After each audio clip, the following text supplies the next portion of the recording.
Bonjour à tous et bienvenue dans cette nouvelle vidéo astro que je vais consacrer à la planète Mercure. En effet, la planète Mercure va rentrer dans le signe de la Vierge du 2 au 18 septembre 2025. C'est assez court, mais la planète Mercure, elle a fait un très long périple dans le signe du Lion, puisqu'elle est rentrée en Lion, qu'elle a rétrogradé en Lion, qu'elle est repartie en marche directe et que là maintenant elle rentre dans le signe de la Vierge. Dans le signe de la Vierge, elle est chez elle. C'est son deuxième domicile après les Gémeaux. Et on dit même que la planète Mercure, dans le signe de la Vierge, on dit qu'elle est exaltée. C'est-à-dire que sa capacité, sa nature est capable de s'exprimer à son plein potentiel. Et dans la Vierge, c'est un signe de terre, c'est un signe mutable et donc c'est un signe d'adaptation, de mutation vers autre chose. Mercure, la planète de la communication, de la façon dont nous pensons, dont nous élaborons notre pensée, la façon dont nous échangeons, dont nous créons du lien, dont nous rencontrons les gens, comment on concrétise les choses par la parole. Et bien justement, la parole va être extrêmement précise pendant toute cette période-là. La pensée et les processus de pensée vont être extrêmement importants pour nous pendant cette période. Pourquoi? Parce que nous allons analyser toute chose, nous allons décider de toute chose et nous allons juger mentalement toute chose qui se passe. Mercure dans la Vierge, c'est traité avec les détails, c'est traité avec naturellement dans les détails et c'est facilement remédier, décortiquer des problèmes, mais il ne faut pas perdre de perspective ce que nous voulons mettre en œuvre et donc ça veut dire qu'il ne faut pas non plus se perdre parfois dans trop de détails, ça peut nous assommer. Donc il faut être conscient de la possibilité de nous exprimer assez clairement et la parole va être extrêmement précise pendant cette période. Nous allons être extrêmement critiques concernant certaines situations, relations, contextes. On va être confronté aux problématiques de façon assez sèche, froide, analytique, encore une fois, factuelle. Là, il n'y a pas de place à l'imaginaire là-dedans parce que la Vierge, elle est concrète, c'est un signe de terre. Elle va se contenter d'analyser les informations utiles.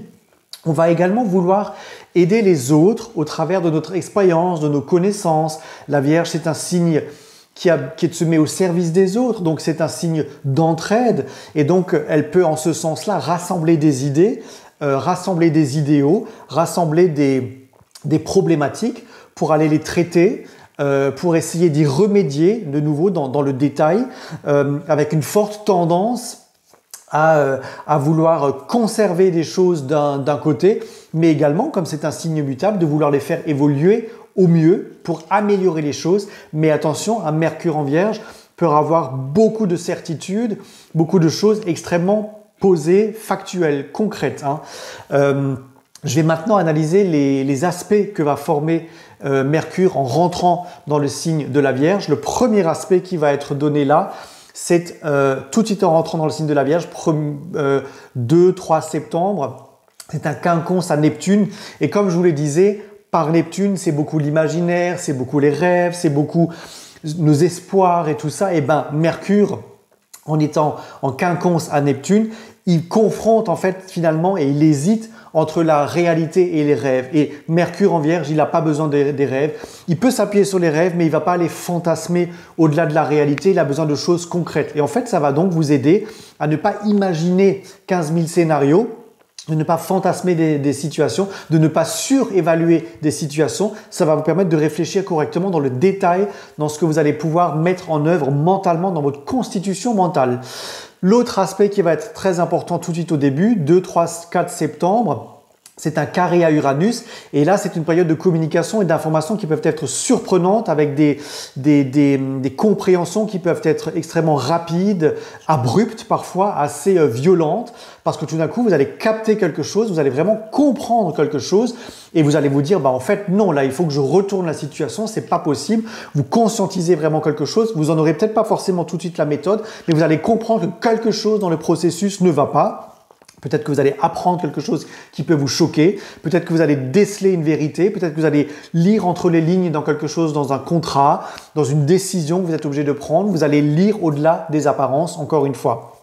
Autre aspect important, c'est un quinconce à Pluton dès le début de ce cycle également, 2, 3, 4 septembre. Le quinconce à Pluton, c'est un axe d'hésitation où on est encore dans l'analyse. Pluton, il veut aller transformer, il veut aller ratiboiser. En plus, Pluton, il est rétrograde, il est en Verseau. Lui, il veut changer les choses dans le système. Il veut changer ce qui ne fonctionne pas fondamentalement dans le système et dans un axe de poursuite vers des nouvelles perspectives d'avenir. Et ben, Mercure, en étant en quinconce à Pluton, il va vous permettre justement, encore une fois, de remédier à ce qui pose problème, de le réanalyser différemment et de trouver donc des méthodes alternatives pour pouvoir avancer et pour pouvoir poser des nouvelles conditions pour pouvoir exister. Le 11 septembre, Mercure en Vierge fait une opposition au nœud nord en Poisson. On peut se sentir un petit peu coincé entre une tendance à trop réfléchir et une tendance à suranalyser et une certaine, peut-être parfois, d'évitement émotionnel, d'évitement, de procrastination ce jour-là.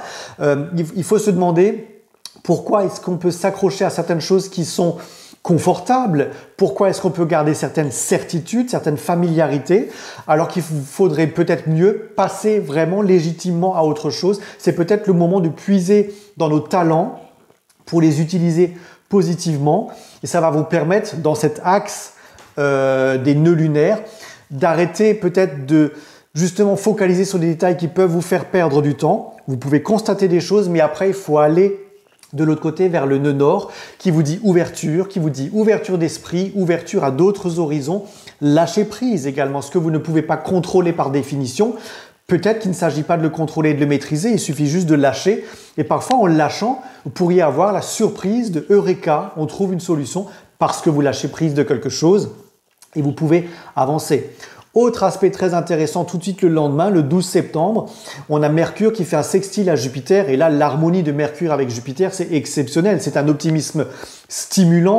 Nous sommes alertes, ingénieux. On va rechercher des solutions aux problèmes grâce à des situations positives. Peut-être que parce que vous aurez lâché quelque chose, vous allez pouvoir générer inconsciemment une situation positive, un nouveau contact, une nouvelle relation, un nouveau papier, l'arrivée de quelque chose, peu importe. Vous allez avoir une approche beaucoup plus philosophique, beaucoup plus optimiste. Vous allez être beaucoup plus ouvert également à l'apprentissage de nouvelles personnes, de nouveaux contextes, d'un nouveau métier par exemple, des nouvelles idées, de nouvelles coopérations, de nouvelles adaptations. Bref, les esprits s'ouvrent et on va rechercher un point focal positif en quelque sorte. Également, autour de ce jour-là, on a une conjonction 13-14 septembre, Soleil-Mercure en Vierge, c'était excellent. Il y a une conscience soudaine, il y a une clarté qui est stimulée. C'est un excellent moment pour compléter les détails de ce que vous avez compris, les idées récentes que vous avez intégrées et ça va vous donner l'accessoire et la volonté nécessaire pour éclairer dans votre pensée, dans la matière, dans une relation, dans un contrat, dans une tractation que vous êtes en train de faire, dans un travail que vous avez besoin de produire. Tout d'un coup, ça va produire un éclaircissement de la situation, un dégagement des situations. Ça va vous permettre de vous libérer, de purifier, de guérir de ce qui vous bloquait et vous allez pouvoir avancer avec toute indépendance, j'ai envie de dire, avec toute la volonté personnelle. Attention, c'est une intellectualité assez poussée ce jour-là qui exige de la sensibilité intellectuelle pour pouvoir analyser correctement les choses, mais théoriquement, avec ces aspects-là, on le possède, entre guillemets. Et juste avant de quitter le signe de la Vierge, Mercure va faire une opposition à Saturne qui est rétrograde dans le signe du Poisson. On va pouvoir peut-être communiquer à ce moment-là avec sévérité, ou alors on ne communique pas du tout parce qu'on va rester dans sa bulle, où on va faire des choses avec retrait, parfois avec contre-cœur. Bref, soyez prudents ce jour-là. Il sera difficile de faire confiance à vos instincts. Si vous êtes obligé de signer des choses dans ces jours-là, faites très attention aux détails, encore une fois. C'est un défi qui va vous obliger à rester hyper lucide, à ralentir un petit peu les mécaniques, parfois un petit peu vos mécanismes dans cette fin de transit de Mercure en Vierge, parce que l'opposition à Saturne, elle vous dit que vous avez le droit de temporiser, de ne pas décider trop vite, parce que la précipitation peut être mauvaise conseillère. Voilà pour ce transit de Mercure dans le signe de la Vierge. Évidemment, il faut regarder ça dans votre thème pour être précis. Et évidemment, je reste à votre disposition si vous voulez me joindre pour une consultation en privé. À très bientôt, une bonne journée à tous.